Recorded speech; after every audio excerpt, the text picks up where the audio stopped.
Sounds good. All right, warm welcome to everyone, and thanks for joining in today to our next webinar at Social Beat. Warm welcome to Pravin Shekar. I'm going to give you a quick introduction. Pravin is an outlier marketer and a recruiter. And for people who don't know what a recruiter is a person who tells anecdotes in a skillful and amusing way. And I'm sure he's going to give us a lot of stories today. Pravin is also, he's an unconventional marketer, and that's his forte. And when the world moves in one way, you need to move another way, and that's Pravin's philosophy and work style. And he's, of course, author of 3 books and recipient of the American Marketing Association's Emerging Leader Award. He's an alumni of IIM Indore and chairman and CEO of KRIA, which is India's leading healthcare market research panel. And he also runs a outlier marketing consulting firm called Crux 108. He's also an angel and social investor in Can Do, which is a BPO for physically challenged, and Kase, which is an artisanal cheese making entity, which I often use in Chennai. So whoever is in Chennai and Bangalore, I think would be great for you guys to try this out. So warm welcome, Pravin. Thank you. Thank you for having me. Absolutely. Great. So we're going to start off, Pravin, by, I think you are a raconteur. We have to start with the story. So it'd be great if we can start with the story of your life and we can begin from there. Let me start off with asking each of you a question. Have you ever been involved in an accident before? Nothing major. You're driving a bike or a car and somebody just bumps into you. What happens? Your blood boils, your blood pressure shoots up. You just want to get out of the car and knock the other person out. You can't do that. We have not been brought up that way. We try to resolve, take photos, but that incident stays with you for a long, long time. You keep analyzing it in your mind. If only I had not started at that time, if I had started 5 minutes later, if I had been a bit more careful, that incident lingers on. It might have just been a small scratch on your car, but you just can't forget it. You're in a grumpy mood the whole day. Your wife knows, your friends know, your colleagues know, and you keep talking about it for some time until it slowly dies away. But the scratch on your vehicle is a constant reminder. Why am I talking about it? That's something that happens to us. We have learned to move on. There's no way we can roll back time, go back and remove the scratch, regardless of how much ever you use your saliva or whatever you want to cut that scratch is going to be there. But this particular incident is from our happening. We have been a part of it, or we have observed, and a whole lot has happened. We've got to learn to move on. So one of the key aspects of my talk today is to move forward. Things that have happened have happened. Now, I'm not being philosophical here. I'm a practical realist, if you can call me that. I'm a marketer, which means we are duty bound to be practical. We can have our flights of fancy, but that is the incident that I want to start off with today. All through my life and career, there have been quite a lot of changes. Who hasn't had changes? Come on, you've had a whole lot of changes in each of our lives. Well, I'm going to ask the bunch of you, have you ever fallen in love? That's the biggest accident or incident that can ever happen. But we're still alive, living, surviving, participating in that. But jokes apart, there is a need for us to continuously evolve. Sometimes we change, sometimes change is foisted on us. And if I have to give you a picture, there are those in scenario 1 who crib and whine. Scenario 2 who say, yeah, this is what life is, this is fate, this is destiny. 3, where people say, hey, listen, this happened, but I'm going to continue with a whole lot more bigger. And then you have the 4th pillar where people say, hey, this happened, this is an opportunity. What can I do? How can I leverage? And my career, if you look at it, has moved from that pillar to the 4th pillar. But every once in a while, you tend to slip and move back a few pillars until the people around you and the friends and the mentors kick you right back onto the 4th pillar, which is what is necessary for us to look at. So I've had both personal and professional, quite a lot of setbacks. Every move has not been a pivot, and every pivot has not been planned. But before I even get into it, when both of us had a chat yesterday, because it is absolutely important for all of us to understand what is a pivot and what is not a pivot, because pivot is the new sexy word in the lexicon. What are you doing? I'm drinking tea. Achha, what are you doing now? I'm drinking coffee. I've done a pivot. So that's not a pivot. Understand what a pivot is. Oh, I was doing this traditional business. Now we've gone online. We've pivoted to move online. So please understand, folks, that is a natural progression of your business. If your business is not online, regardless of COVID or not, you should have planned for the business to have a significant online component if it fits in. You can say, I'm a manufacturing company, but that is your client spent his or her time. Therefore, there is a natural progression. A natural progression is not a pivot. Right? A natural progression is not a pivot. Moving online is not a pivot. So you need to be very clear about it. Now, what then is a pivot? And I'm going to throw a question. All of you, please answer in the chat. And this is, you got to guess the company. This company started off as a dating service, a video-based dating service where I can record what is it that I want in my ideal partner. And then I went ahead and put it through, and this never took off. Which company am I talking about? We've got one answer from Nikhil. Nikhil, you're wrong. Yes, Shruti, that is YouTube. So they pivoted from being a video service for dating to be a video posting service for a whole lot. They already had the strength. They had to shift the paradigm to go ahead and do something else for a different target market, leveraging what they had. The second example I have, and there is a gift waiting for all these people who participate. This company started with a goal to create a camera platform with a cloud portion for storing photos online and smart cameras to connect with PCs. Which company am I talking about? Vishal, good answer, but wrong. No, I'm talking about the Android operating system, which is how it started to compete with the Microsofts and the others, and all that came later. But this was the genesis. And then they pivoted. Now, let me throw in a very interesting question. This is, you can call it legend or a myth. And from the world of market research, this is a standard question. But from the world of marketing, it's a story. What are washing machines used for in China? You would have thought I'm going to say Punjab. No, I'm talking about China. What is a washing machine, at least in rural parts of China? What do they use a washing machine for? And the same thing they found out in Mongolia as well.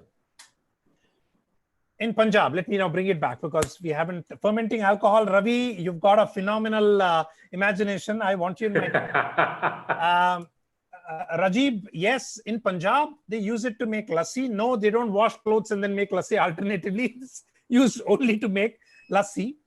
In China and rural parts of Mongolia, in the farming season, they use it to wash potatoes. So they dig it out and then they have to wash it by hand. And how they found out is a lot of complaints were coming during harvest time. And they go and see the roots are clogging up the outlet valve. Right? So the company went back. I already got the infrastructure, new client who's got a different view. This planned and came out using design thinking with a bigger outlet valve. Slightly modified. But these are examples of pivot. Please don't say you're pivoting unless there is a significant change. Now, you just don't pivot for the sake of pivoting. You pivot when there are triggers, when things are not going fine, when there is too much competition or too much noise, when the number of clients you have is decreasing or you don't have any new signups. That's when you realize that, hey, this is what I started the company, but it does not seem to be working the way I planned out. So you take a step back, you make an analysis and you make a hypothesis. Maybe this is why it is not working, but these are my strengths. Now, can I test my fundamental hypothesis about the product or strategy with a newer clientele or a newer geography? And that forms the part. What is the pivot? Now, if you take my elbow, the elbow can pivot, but the elbow is my strength. I'm not able to lift. Can I pull it up? That is an example of a pivot. Can your business do that? Shifting gears, well, that is what I am talking about here.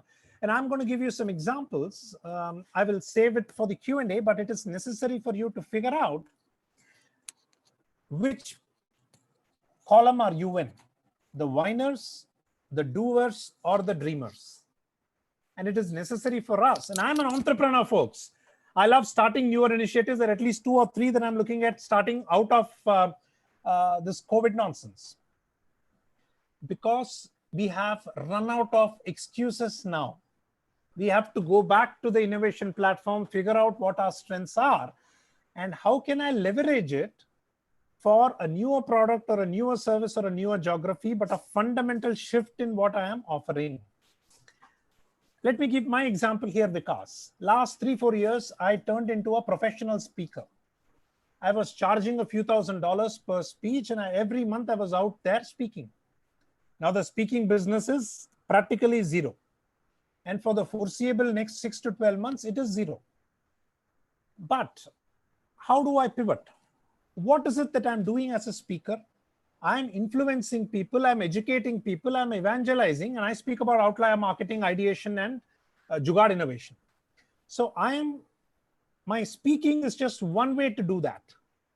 What else? Moving online for sure. Writing, I love writing because I have to write my speeches. So what can I do? I have written 10 new speeches, which are coming out as 10 new different books that are going to come out now. So what I'm doing is, it's a mini pivot. I'm not changing the part. My evangelizing and talking to people and talking to them about marketing continues. But what I have found out is marketers have a lot more time to talk now. My clients have a lot more time to talk now. So I'm interviewing them. I'm finding out what are the pain points. I'm finding out what are the micro marketing strategies that they are currently using, what worked for them, what did not work for them, which is feeding back into my stories, which is feeding back into a whole lot of what we are doing. So my professional speaking business at the moment is dead, but my evangelizing, my networking, my connect is still ongoing, right? And therefore, I call it a mini pivot because I have not changed my business model extensively. I was talking face to face, now I'm talking to you this way. But I am noticing that some of the people who had no time for me earlier have all the time for me now. So I'm like you have for us now. Yes, absolutely. So I am building relationships. I am investing in evangelizing, spreading the word, and sparking those ideas so that however long this lasts, we come out with something new, something creative that we can go ahead and talk about. One of the large FMCG companies in our region, their revenues were down by a few hundred crores. In 21 days, from thought to hitting the shelf, they came about using their machinery with hand sanitizers. 21 days from thought to execution to hitting the market. That's a significant pivot. They were not in the hand sanitizer market at all. And because there is a demand, they quickly pivoted. This is a pivot because what are the auto companies doing? Nobody's buying cars these days. You're not traveling. You're not going anywhere. They are using the existing machinery to come up with ventilators. Absolutely. That's a pivot. That's the pivot. So what are you folks doing is something you will have to think, and best time as any for us to sit and reset our life, career, and business. This is what I have been doing. Is this what I'm good at? Is this what I am passionate about? Is this what I want to continue? What else can I do to reposition myself? So those in the digital space have to look at personal branding. Personal here is individual as well as company. Venkatachalam, I'm duty bound not to tell the name of the company because I'm in the business of consulting. But I can nod my head.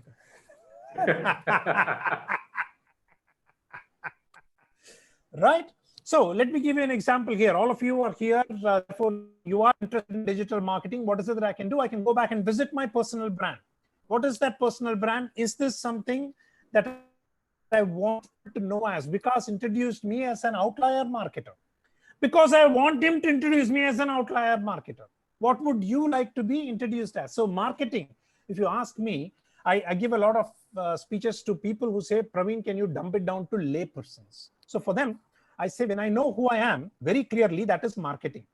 When I tell you who I am, that is advertising. And then what you tell others about me is my branding. Right? Simple. Now, you and I can go to war on that, but this is good enough for people to understand, especially those who are new to the world of marketing. But once that is done, why can you not look at pivoting right now? Is this where I want to be? Is this what I am known as?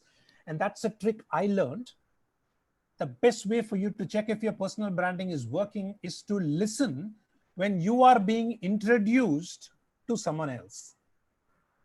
That is the true power to check if your personal branding is working or not. This is the best time as any for you to focus and look at shifting gears. Now, I'm going to close with shifting gears and pass it back to you, because 21 days was the first lockdown. So Lata Vijay-Bhaskar, one of our founding members of the Professional Speakers Association, said, why can't 21 of us, first come, first serve, jump in and say something about pivoting? What are you doing with your career? How are you going to deal with it? And I have to appreciate Lata, because that was a shameless move I would do as well. 21 is a lockout, therefore 21 speakers, 21 stories. And this was her second book after her previous book, which was 21 Difficult Conversations to Have. That is a shameless tie-in. But when you look at Shifting Gears as a book, 21 days flat from start to finish, we had the book on Kindle. In 5 days, it had 5,000 downloads, a bona fide bestseller. That is something we are proud of, as having pulled it off.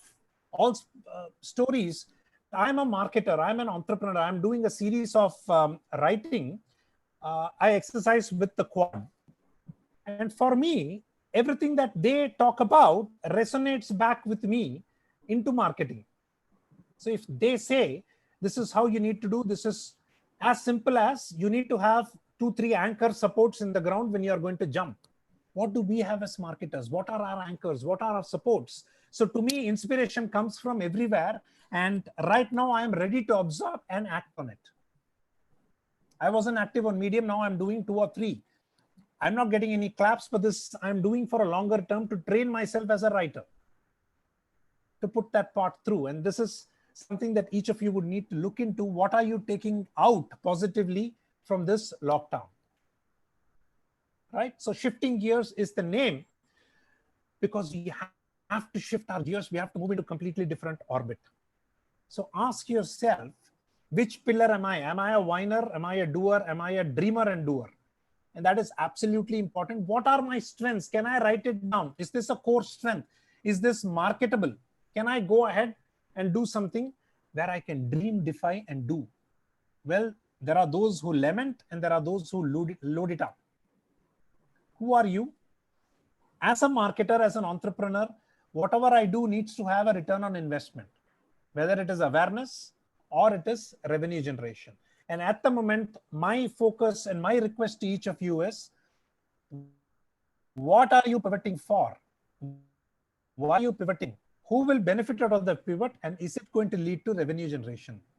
Is it going to lead to customer acquisition or retention? So there has to be a method to the madness. If you are going to go ahead and pivot, why, when, what? Why? Business is stagnating. The clients are confused. Remember, we are still, regardless of all the automation, a people business. We sell through emotion, hire the connection.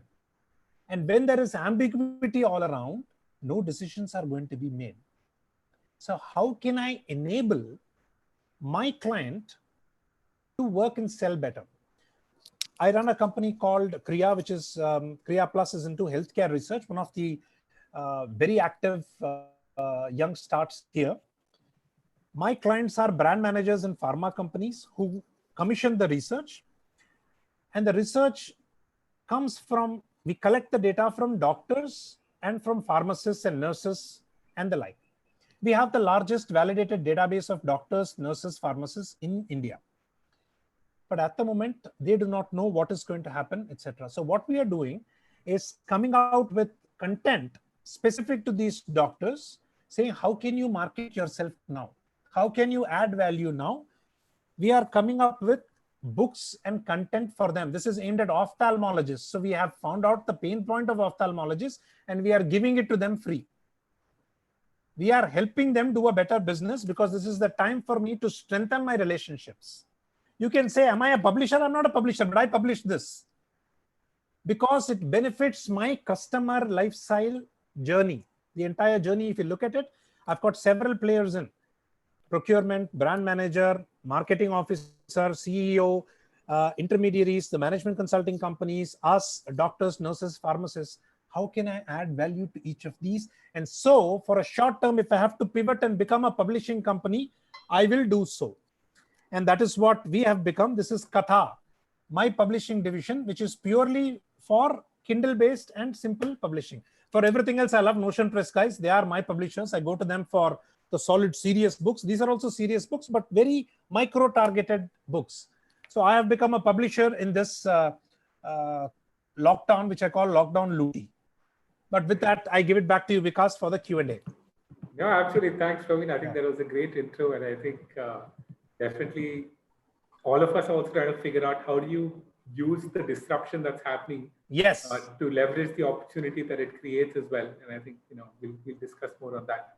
And as I was reading the book as well, which is, on shifting gears, I think your chapter stands out really, really well. And I think you've done a great job of doing that. I want to quickly quote from what you quoted Bob Dylan in that article, where you say, he not busy being born is busy dying. I repeat that. He not being busy born is busy dying. And I think it really sums up what you were just saying in the last 15 odd minutes in terms of saying that this is, if there was a time to change, if there was a time to figure out where you should add value and change your business model, this is probably the best time to kind of do that. So maybe can we go deeper into that, Pravin, in terms of what is it that you are seeing from a change standpoint, be it from a product standpoint, be it from a brand standpoint? Because a lot of discussion that we are having with brands as well is that they are known in the market for something, right? And they don't want to lose that. So that's, like you're saying, that's their strength. But at the same time, they want to change their products, the services, how they want to be perceived in the COVID world. So how do you see that dilemma being played out when you are having your own business and also who you speak to? Okay, I use the 4 pivots, which I learned from Vern Harnish, which is people, pivot, process, and price. Right? People is not just your clients, but it is the people around you, Vikas. And this is something I learned from my book coach Kriba, from my mentor JK, that you are only as good as the positive, creative people you have around you, which I get completely inspired. So who is around you? Who is part of your ideation team to plan for the pivot? The pivot comes next, but whom do you have? I'll give you an example here. One of the clients of Crux, who is an author, and she's a videographer, she came to us that all her proposals are getting rejected. Right. So what we are doing now in the next 1 month, coming out with her book called Rejected, with a compilation of all the 52 letters that she has, and making it absolutely quirky, witty, funny. And she is going to mail it back to all the 50 people, and I'm going to send it to a whole lot of people. The book is titled Rejected. We are producing it for her, saying, let us celebrate rejection. You got rejected, absolutely fine. When you win, it is going to be a 500,000 pound order, right? But no reason to sit and cry or lament. And she jumped onto it. Now we are going to come up with a documentary series on rejection, on people handling rejection, on the book, which is funny because you can write your own rejection letter. So I love surrounding myself with these people, Vikas, who spur you. And there is so much more that you can learn just by rubbing shoulders. Absolutely. Absolutely crazy. What do I have to do with a video documentary person? No, except that I want these creative people around me, right? I have a designer who's got his own company, but I love collaborating with him because he takes it to a completely different plane. So as an entrepreneur, if I'm doing it, bringing it up to here, he takes it to another plane altogether, right? So people, who are we surrounding ourselves with? The clients need answers. We have to provide answers as marketers. And to me, Vikas, all of us are marketers because we deal with humans, we solve problems, we make positive change happen. Whether it is in HR or operations or finance, it doesn't matter. So who are we surrounding ourselves with? Who are the people interacting with? And I want clients who will throw challenges at me because they know I will come up and ideate and come up with solutions. It's the same with Social Beat. It's the same with each of you here. So who are we surrounding ourselves with to be ready for the pivot? So if you look at my book, some of the successful pivots are planned in advance. That if this happens, I'm going to do this. If this happens, you can call it a trigger, but it is completely different. All right. But because I have the creative strength around me, not me alone, it is my team, which is enabling us to go ahead. Therefore, we are pivoting. Right. And then comes, do we have the process to handle it? The process does not have to be extremely metric oriented. It is good to have it. But do we have a process whereby we can scale whatever we are doing? Right. And finally comes the price. Do we need to drop price? No. It is just a fictional myth. People will still pay for a need. If they say, oh, I don't have a budget, but now there is even more digital noise. So I have to work harder to get your brand to be made aware, right? So the work involved is that much more. So some people drop the price, some jack up the price. So if you ask me, what do we do from a branding perspective? Look at it across these 4 pillars. And wherever possible, take the solution to the client even before they realize they have a problem. They will thank you for it. And for each of you listening in, you are a marketer. You have to add value. That's the only way to build trust, which means you have to do. You have to create solutions. You have to write. You have to, if I'm your client, you have to educate me, right?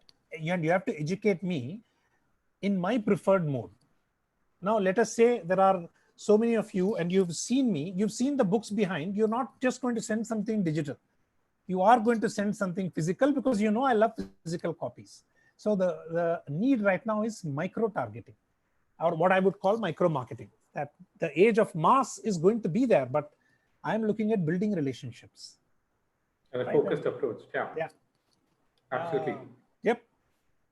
Great. So Pravin, I think absolutely right. And I think one of the things we've been looking at as well is how do you use the slowdown to also acquire new skills? And I think we're also looking at what are the new capabilities we need to build as a company. There could be new markets and new industries that we've never been into, but this is a great time to get into. Would love to hear your thoughts, and I think right up your alley. So I have produced a music video. I'm in the process of launching a music meditation album for marketers. I'm in the process of launching 10 books. 3 are one is coming out this weekend. One is coming in 2 weeks. One is coming in 4 weeks. One is coming in 8 weeks, 12 weeks. And that is all being co-written, co-created with my colleagues and the people around me, right? What do I have to do with the music video? Well, I'm a marketer. I need to display my creativity whichever way I can. That is one way. And see, this is why when you have people around you, and I'm going to tell you this, and this I'm quoting the words of Pravin Shekar, my book coach 5 years ago. When we embarked on a 100-day challenge to get my first book out, Vikas, the first advice he said is, pick and choose the people you want around you. Because there will be some people will say, who is this? You and all are going to write a book. Cut these fellows off. You need critiques, but you need encouraging critiques saying, go, you can do it. And when you fall, I'll be there to hold. If you slip, I will be there to hold you, but I will tell you are slipping. So you need to have the right people you pick and choose around you. Together we will rise. So whatever I have, and I thank my wife in every single book that I write, because you need that support system. I thank my colleagues because they allow me to go ahead and do this. In some cases, they jump in. We have weekly meets, and in the timesheet, people can put in, I created memes in the company making fun of me and everyone else. So every Friday, we have a laugh. And this is official conscripted time for them to go ahead and fool around. Right? So I'm launching an online course again for free because, again, my branding is at that level. I'm not going to offer something saying 5 lakhs, strike it off, 500, strike it off, 99. No, I'm in the process of building relationships here. Right? You add so much value that business will happen automatically. Right? You can say, Vikas, and we sent a proposal which you recently won. We started our virtual summit business early last year, selling like hotcakes now.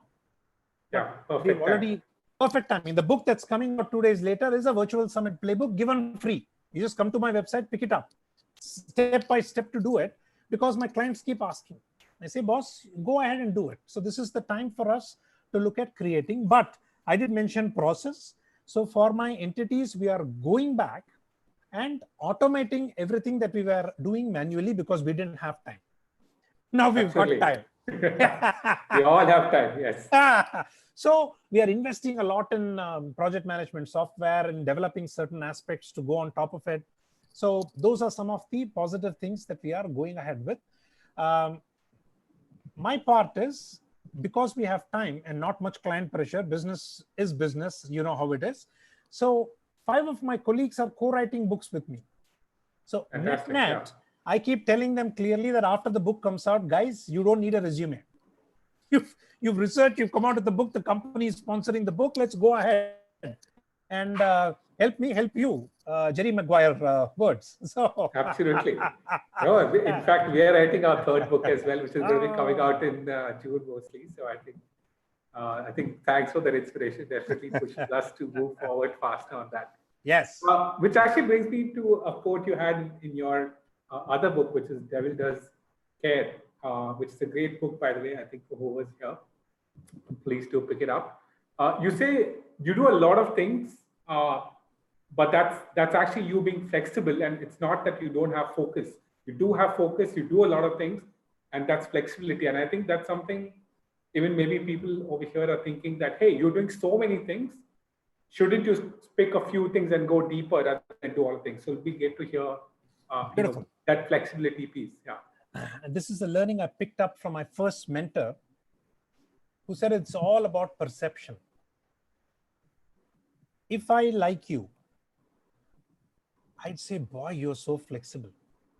But if I don't know, it's so fickle-minded here. He's jumping from here to there. What is it? So I decided that I'm going to do something that I love, which is creativity. Marketing, let me give you an example as a professional speaker. People call me saying, sir, I heard you. Can you come and give a motivational talk? I said, no, I'm not a motivational speaker. No, sir, but you can come and speak. I said, I will come and demotivate people because people are having inflated motivation. If it is marketing motivation, I'll come and talk. But if it's anything else, I will not come and talk. No, sir, we'll pay your fee. I said, I don't want it because I know what I am going to do. Anything in the outlier marketing, non-traditional marketing, unconventional, I will jump in. Anything others would just be an exploratory mission at best, where I try. Right. So the video launch that we did is again an exploratory mission. We hired a studio. We thankfully, just before this COVID nonsense came out, I had a musician come and sing because I put myself as a client. Do I like it? Do I want it? And who are the 10 around me? And for me, it is named clients. It is not a mass. And even if it is a mass, then it comes down to buyer persona. Frankly, because I spent quite some time, more than a decade in the North, and then I moved down South. And the first thing that hit me here is what I call the 4x4 talk. All those listening in, can you figure out what a 4x4 talk is? The right answer gets a prize. Can I try? Is it a toilet? Or? No, the 4x4 talk, which is very South Indian, but extremely Tamil Nadu oriented. Don't do anything because 4 people will say 4 things about you. So rather, no, don't do it. So this is the biggest part. Who are these 4 people and why should I be concerned about these 4 people? Right? Karthik Raja, you got it. So I am not concerned about the invisible few people who are of no consequence in my career or life. Absolutely. If my wife, mom, sister, my close friends or my mentors say, boss, you are stretching yourself too thin, then I will have to think back and then say, oh, there's something wrong. If they are telling it, then perhaps I am stretching myself too thin. Then I have got this warning as well. But other than that, as marketers, it's our job to experiment because you never know where you are going to get the creativity from, right? Therefore, I have something called as a commonplace book. when we were young, I'm probably older than you, because when I was young, we used to cut the newspaper articles on a particular topic and have a scrapbook. So anytime we needed something, we used to go there or go to the library. That was your Google in some sense. Yes.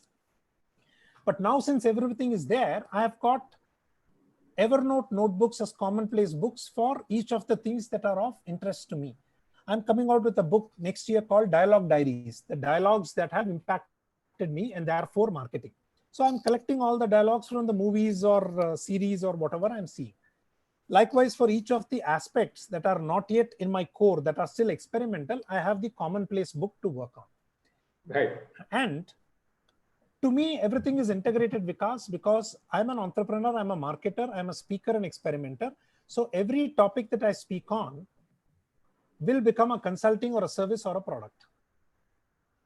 So right. To me, it is all connected. So I go and speak. My speaking is lead generation.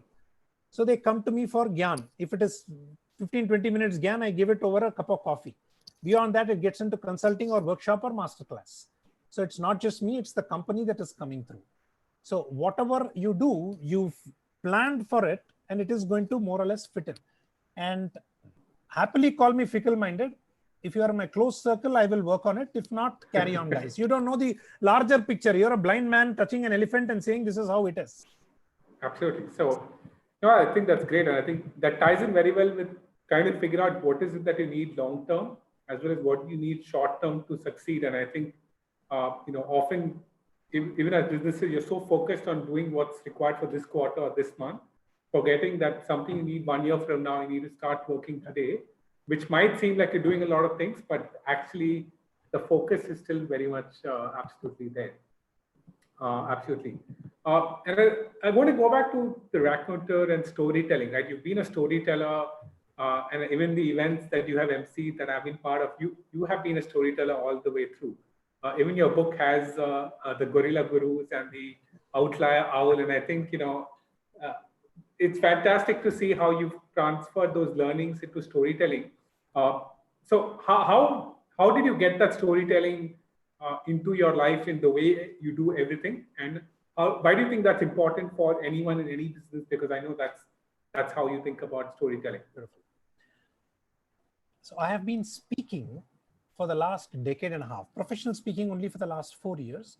And because as marketers, you will realize that there is a generational shift every 5 years. And even as a brand, individual as a brand, you have to reboot every 4 or 5 years. Otherwise, it gets jaded and boring. And 2015, I found out that my style of delivery, I got bored. See, beyond a point, once you've given 2-3 speeches, you customize for every client, but it's on autopilot. It just comes. You don't have to follow a particular part. So I realized I had to reboot. And it's a very pertinent question because 2015, just before the floods, there is a World Storytelling Institute right here in Chennai. And I attended a 5-week course by Eric Miller, where he made us write stories, where he made us listen to fables. And it was a very effective course. And the stories I were writing that November, December 2015 came out the next November as a part of the Devil Does Care book. So I was researching to tell the stories. You can't use any props. You can't use any aids. You have to bring the audience into the story. Bring it alive, yeah. Yes. So that was a significant moment where I started collecting stories and telling a lot of stories. And that reboot is necessary. Absolutely. And finding time for that reboot from your life is also very critical, which I think because it's a great time. Either we do it voluntarily or it gets done. Absolutely. So I'd rather do it voluntarily. Absolutely. The other piece that we've been discussing with brands also is that a lot of them say, "Hey, I want to pivot. I want to relook at my business model. I want to go digital, but a lot of what I do is still traditional. Like, let's say it's a manufacturing setup, Right. and I have to still physically manufacture. And I think it'd be great to hear your thoughts on what are the things that a traditional business in the real world needs to do today when you can't even access that physical world today, right? What is it that those kind of companies and brands should be looking at today? Right. I will give you an example of clothing. Apparel retail, yes. 95% go behind fads. Fads are very momentary, like the fidget spinner. It had its life for a year. And it's I gone, can't start a business on that. Slightly longer is fashion, and then beyond that is style, which is pertinent for us as marketers. So if I'm looking at pivoting, is it a short-term fad, or is it going to last for a longer term? That is something that I would look at before I decide to pivot. Two, why am I pivoting? Because the business, as in the current sense, is not working. Maybe because my model has become outdated, or the customers have moved on and I have refused to move on with them. Absolutely. Right? And that is something that is of absolute importance as to what is the current need. And if you look at it, same automotive segment, or you look at it from even a pharma segment, they have to forecast 5 years ahead as to what the trend is going to be like. Absolutely. With all the ifs and buts, and plan for those scenarios. And it's a very pertinent question. I'm going to take 2 minutes to talk about the 4 economic recovery scenarios that are there. So when I am planning about a pivot, where am I today? Where is the future likely to be? We have fallen. Revenues have fallen. It is fallen. If there is a steep increase, that's called a V curve, which is the best case scenario that we can expect. Or people are saying it's going to be a U and then it will finally come up. Or it has come down. The minute Tasmac opens, there is a up. They close Tasmac, it goes down. Then it goes up, which is called the W scenario. But an entrepreneur like me, I'm planning for the scenario L, where what I used to charge $5,000 is down at $1,000 or $500. And it is likely to remain so for the next 12 to 24 months. What do I plan for? So my pivot has to take this into account, that it's not like people don't have money. They have lost the thought of spending money. The appetite of spending is going to change. Yes. So what is that change? I will have to forecast. I will have to do a test. And my request is, don't put everything into that pivot. The pivot, you can try it out with 50 clients. If you are a manufacturing company, 50 is a large number. If you are a B2C kind of a company, look at 100, 150 as a test market to see if the pivot is working. 2, observational research. Go and find out how are people using your product. Are they using it at all, or washing machine type? Are they using it for something else? That is a pivot that is ready-made because the audience has moved to doing it something else. What cannot be pivoted? Take the case of Saregama music here. What are they doing? It is just an old radio box playing digital music that I will get out of a laptop or a mobile phone. Absolutely. But my house has it, my mother-in-law has it, my mom's cousins have it. That is a brilliant case. You can't say it's a pivot, but it is a completely different idea and execution. What is it that you are bringing? That is plain vanilla music here. It has only got 5,000 songs. Yeah, absolutely. It's much lesser than your phone. Yeah, but it takes people back. Right? And it has a certain emotional element to it which you cannot recreate on the phone. Yes. So when you are pivoting, thank you for helping me out. What is that emotional connect? Is that a need for your product? Right? If there isn't, then you might have to look at a completely different business model. Just don't call it a pivot. Absolutely, which you clarified in the very beginning. Absolutely. I'll also try and intersperse some questions now. So I think Vinayaka has a question. Which brands, in your observations, are pivoting their businesses in this crisis, and which ones are probably not? Oh, Mahindra is doing a classic job, but it's also to do with the leader who's clued in. Right? Absolutely. I'm sure the people around him are also there, but top, that's what they are doing. While some of the companies are clearly failing. They are in their first 1 to 2 pillar. How can this happen to me? Oh God. And you can pray. Right? I'm a marketer. I will pray after I do the work. Not doing anything. And so Mahindra is one. Kevin Kerr is doing a brilliant turnaround. Wrong word, turnaround. Turning or tilting the ship to go ahead to find out what is the need of the marketplace. All right. My neighborhood ice cream wala is doing a phenomenal work. I can't go there. He can come home.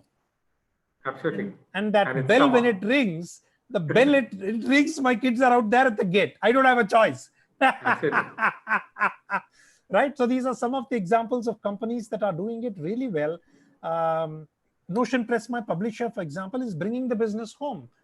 Now a lot more interaction with their project managers, a lot more depth into the structural editing. Not that they didn't do it earlier. Now I don't want the book to release now. So they are going ahead with doing a phenomenal value addition there.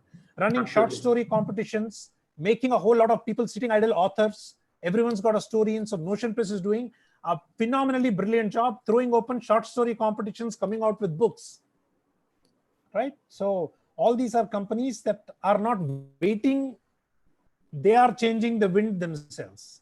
Absolutely. And I think that's a great point you brought about waiting, because that's something we're still seeing, right? I think, unfortunately, because there was lockdown 1, then lockdown 2, then lockdown 3, I think people kept feeling that once this lockdown's over, it'll come back to normal, without realizing that it's going to be here for at least 12 months next. What's your sense? Because many people still seem to be waiting, thinking it's going to be fine from 17th of May. But it's not. See, I told you I love collecting dialogues. This is a mint fresh dialogue that I saw the last episode of Mahabharata yesterday. Right? Only when this is told by Dhritarashtra that he was leaving for the forest. And then the learning was, for the future to come in, the past must vacate its place. Right. Look at the relevance to your question here. There is no new normal. Whatever happened was a car accident that happened. I'm not going to dwell on it. I will drive carefully, but I will also look at other modes to work on. So the past needs to give way for me to reboot. Now, let me give you an example, guys. If I have to review somebody else's work, and that takes me 5 to 6 hours, versus 5 hours for me to redo that on my own, which one would you prefer? Doing it on my own. Yeah. Most people would prefer that. Right? Then why are we continuing to build on the old foundation which is damaged? This is a chance for us to wipe it clean, just pick the positives, build something new on top of it. Right? Yeah, they all need to wake up to it. Absolutely. Yes. The past needs to make way for the future to come in. No, absolutely. I think change is here and you have to make it happen. वर्तमान को आने के लिए अतीत को बाहर जाना पड़ेगा. So this is the Hindi word of it. Yeah. Absolutely. Janvi has a question regarding her career. She says, I'm early in my career in design. Is experimentation into various spectrums important? Or should I pick a niche and go deeper into it? Whether do I need depth or breadth, which I think you briefly covered, but... For somebody like Janvi, it is planned experimentation. Because you do not know which design resonates with you. Right? Is it fashion? Even inside fashion, what is it going to be? So you say, this week, I am going to focus on this, but with a clear outcome and a clear decision. Is this something I would... What are the 3 possibilities, Janvi? I hate it, I love it, and something in the middle. Right? I hate it is very clear. I like it is very clear. That somewhere in the middle is the danger zone. Now, I come from a background of market research. We have a movement called BAM the 3. On a scale of 5, what do you like? 95% will say 3. Now, I say there is no 3. You can only say 1, 2, or 4, 5. You are forced to take a decision. Right? And I'm going to tell a story here, Janvi, pertinent to your question. This was my first trip to the US. I have a bunion in my feet. It's a family legacy problem that my big toe comes outside and it is very painful for me to get shoes. So ever since my sister moved, I used to get shoes from there. And this was my first trip and I was hell-bent on picking up shoes out there. My friends took me to a warehouse. Largest shoe store I've ever seen. Maximum I'd seen here was Bata. Right? So I went raving mad. I picked up 10 pairs of shoes. I spent 2.5 hours in that store. My friends still keep complaining and say, if you're going for shoe shopping, I'm not coming with you. But after that, I was completely confused as seeing what would I do? And that shoe guy taught me a lesson which is pertinent for you and for marketers. Wear one on the left, wear another on the right. Walk, decide then which one you prefer. I said, I like the right. Remove the left, put a new one.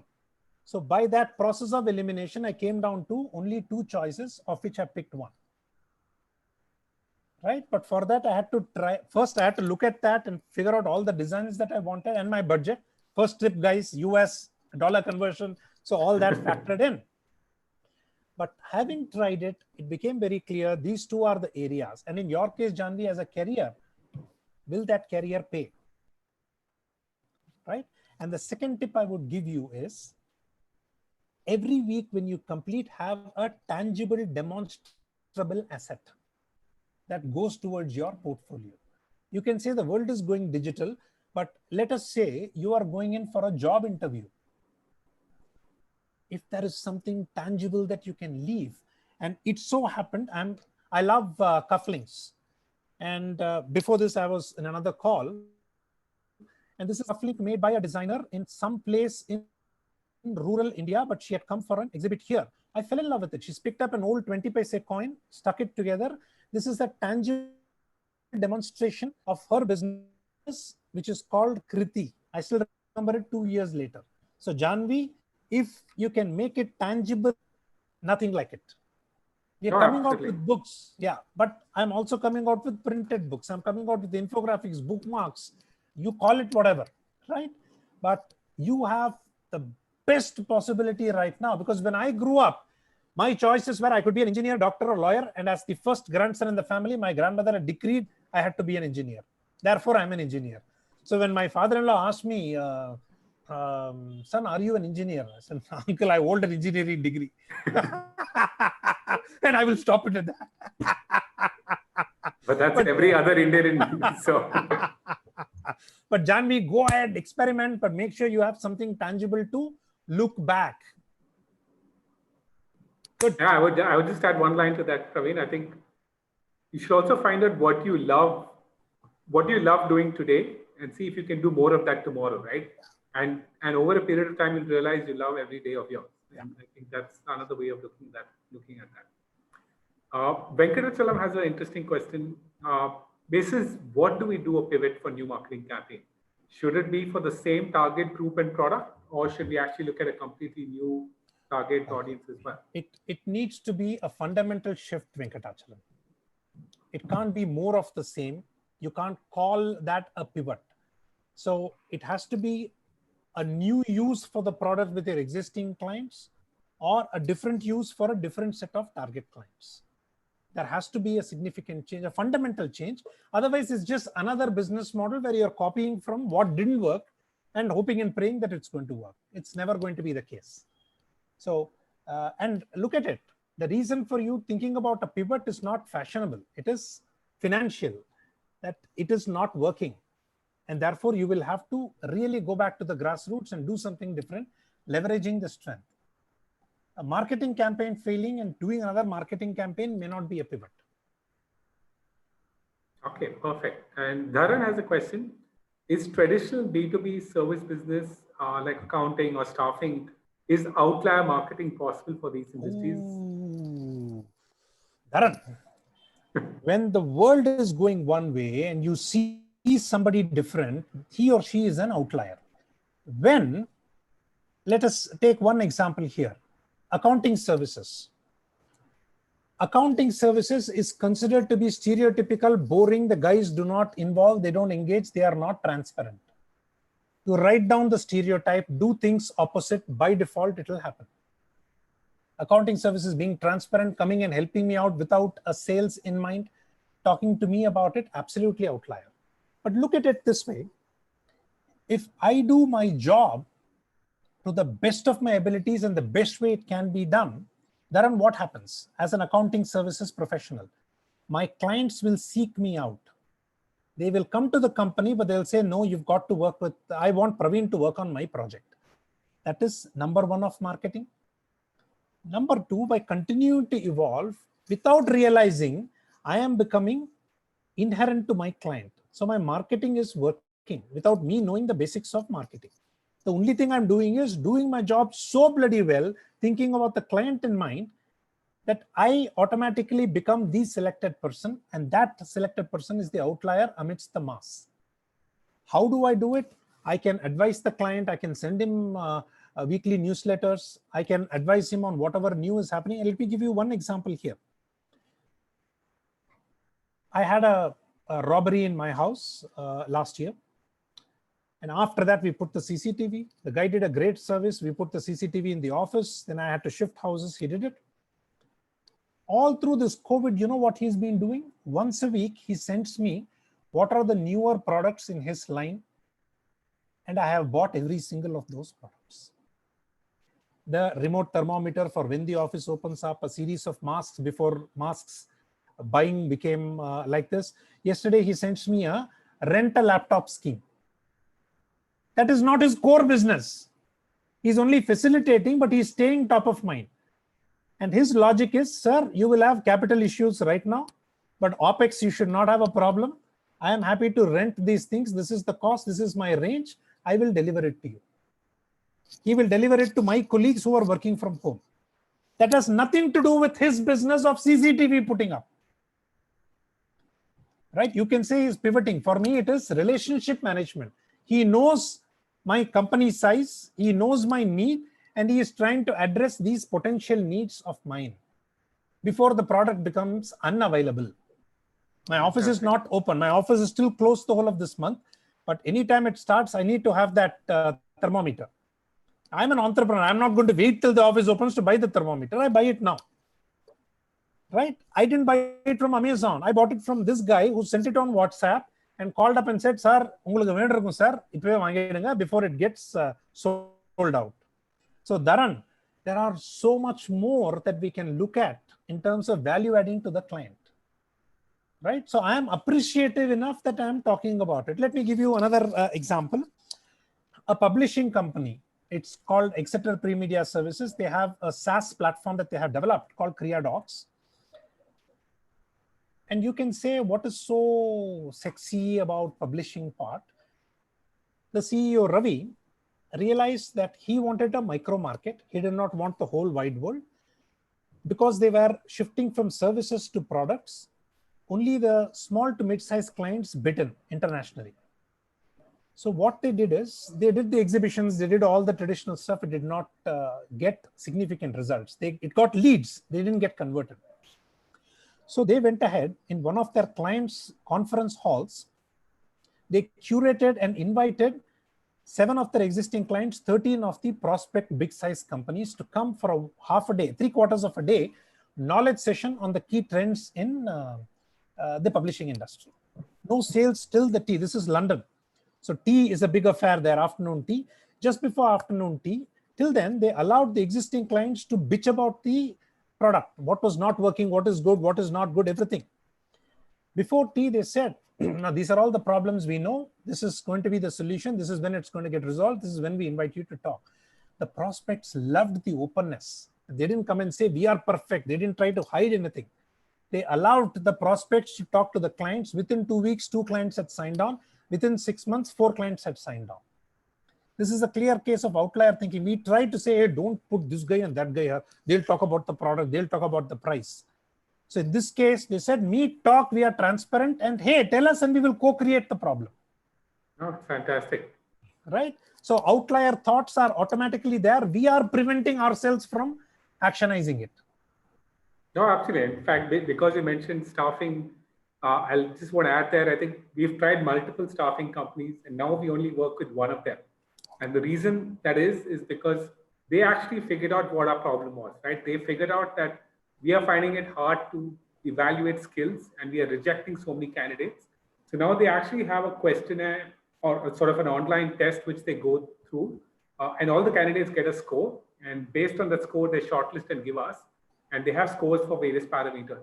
Now, you can say I'm a staffing company, I get the CVs and give it, or can you help me solve my problem? And hence, we work with them month on month. So I think it really comes down to, like Pravin said, figuring out how can you do it differently and what is it that you can do to solve the client's needs, because that's what clients would love.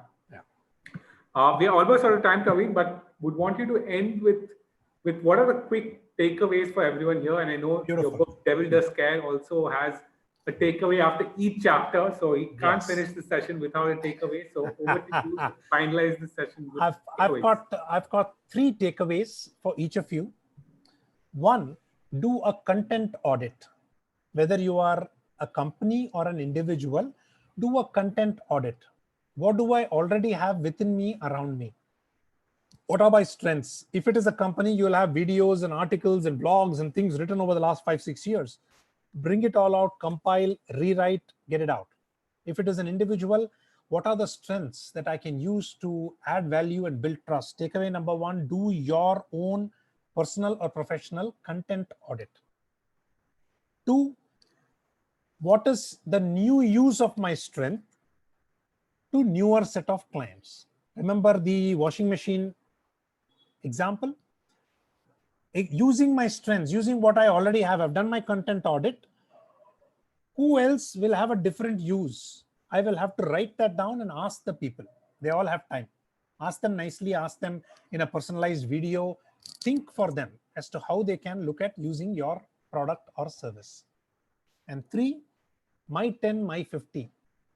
I'm not looking at mass here. I need to test the market out. So who are my 10 clients? And then who are my next 50 clients? I'm not saying prospects because I'm curating them. They will become my client today or tomorrow. And I'm going to quote saying, doing it slower is harder and harder is better. By slow, I don't mean stretching it, giving it enough time. Slower is harder, harder is better. And shorter steps when you pivot give you more balance. Think of it that you close your eyes and you're walking. When you close your eyes and you walk, you can't walk straight. But you keep shorter steps. That keeps your balance, tests the pivot, and then you take longer steps. So 3 takeaways: content audit, new use for newer clients, my 10, my 50. Any newer service, I only need 10 clients first, and then I will expand it to 20, 30, and 50. And this 50, when I take care of them, will bring in next 50. That's what I have.